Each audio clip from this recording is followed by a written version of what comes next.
Assalamualaikum warahmatullahi wabarakatuh.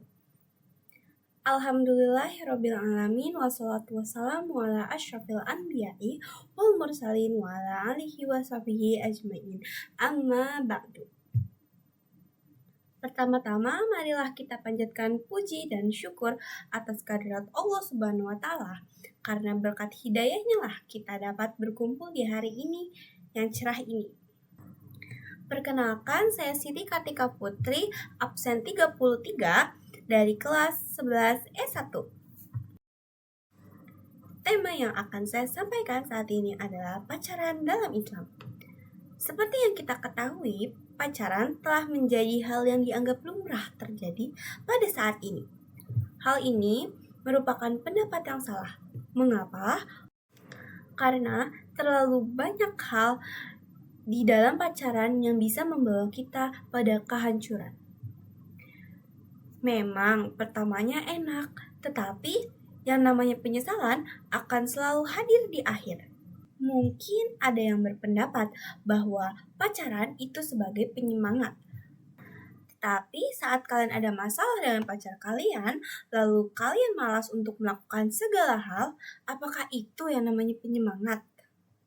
Lalu ada lagi nih yang bilang bahwa kami mencintai karena Allah dan yakin tidak akan sampai melakukan yang namanya zina.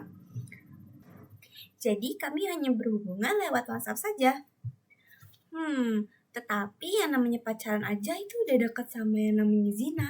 Kalau kalian WhatsAppan, tak kerasa loh sudah melakukan yang namanya zina.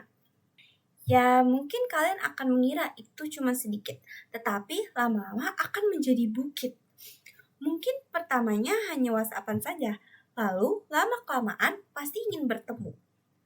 Gak bisa dipungkiri, saat ketemuan akan saling mengobrol. Lama-kelamaan, ngobrol pasti ingin pegangan tangan, lalu pelukan, lalu sampai terjadi hal yang sangat tidak diinginkan. Maka atas dasar itulah Allah melarang kita untuk mendekati zina, karena Allah tidak akan mengharamkan suatu hal jika hal itu tidak buruk bagi kita. Sebagaimana sabda Allah Subhanahu wa Ta'ala dalam surat Al-Isra ayat 32, janganlah kamu mendekati zina. Sesungguhnya zina adalah suatu perbuatan yang keji dan suatu jalan yang buruk. Quran surah Al-Isra ayat 32. Nah, teman-teman, adapun dampak negatif dari perilaku zina ini, itu karena dalam sebuah hadis disebutkan orang yang zina merupakan satu dari 3 jenis manusia yang nantinya akan dihindari oleh Allah. 3 jenis manusia yang tidak diajak bicara oleh Allah pada hari kiamat, dan tidak pula Allah mensucikan mereka dan tidak memandang pada mereka. Sedang bagi mereka siksa yang pedih, yaitu laki-laki yang suka berbuat zina, seorang raja pendusta, dan orang miskin yang sombong. Hadis riwayat Muslim. Lebih dari itu, seorang yang sering melakukan zina akan merasa terus bersalah, jauh dari agama, akan merasa tenang jika melakukan dosa yang lain, dan lambat laun hidupnya akan sengsara. Lantas, bagaimana jika kita sudah terlanjur pernah berbuat zina? Jangan ragu untuk bertaubat. Sebab pada hakikatnya Allah adalah Maha Pemaaf dan akan selalu membuka maafnya untuk manusia yang benar-benar ingin berubah. Lantas, bagaimana caranya agar kita bisa menghindari zina? Setidaknya ada 5 cara yang dapat dicoba dan diamalkan dalam kehidupan sehari-hari. Pertama, menjaga pandangan khususnya terhadap hal-hal yang bisa memunculkan dosa. Bukan saja menjaga pandangan dari lawan jenis, tetapi menjaga pandangan dari hal-hal yang bisa mendorong kita untuk berbuat dosa. Kedua, memperkuat keimanan. Bagaimana caranya? Bisa dengan menjaga ibadah seperti sholat wajib dan mengaji. Hasrat untuk berbuat dosa biasanya terjadi karena manusia mempunyai banyak waktu luang. Jika kita sibuk dengan bekerja atau belajar, kita tak punya waktu untuk berbuat zina. Keempat, dengan cara menjaga pergaulan.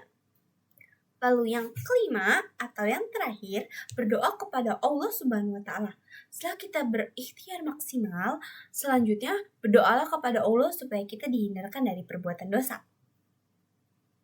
5 hal tersebut sangat bisa diterapkan dan bisa membantu kita terhindar dari zina. Mungkin itulah ceramah tentang zina yang bisa saya sampaikan. Semoga saja ada manfaatnya. Wassalamualaikum warahmatullahi wabarakatuh.